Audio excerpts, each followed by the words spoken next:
kumaha cenah ge dina nisfu Saban sok ayakeun riungan jawab naon nu sok diayakeun sedekah as-shadaqatu tadbaul bala sedekah nolak balai nu bakal kena ka diri sok ayeuna jalma dina nisfu Saban ngalaksanakeun sedekah ceuk Rasul tidak tiasa nolak bala dibandingkeun jeung jalma nu tos sedekah halus mana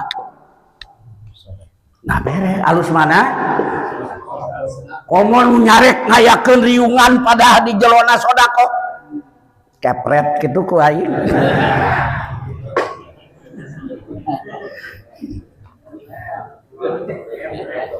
jama salat aya contoh ti Rasul salat hajat dibandingkeun jeung jama nu dina poe hari teu salat sok si halus mana jama yang ngaja Quran maca sholawat asal jero nah sesuai jeung agama insya Allah sanajan teu aya contoh ti Rasul tos disapukeun ku hadis tadi man sana fil Islam sunnatan hasanatan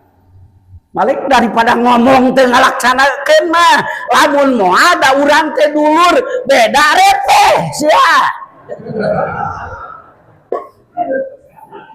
sok asa bereskeun rete nya Pak nu ngalaksanakeun da puguh dalilna nu teu resep moal ngalaksanakeun cicing ulah sok loba obrol lamun erek ngobrol ulah jeung masyarakat lamun rek diskusi jeung aing puguh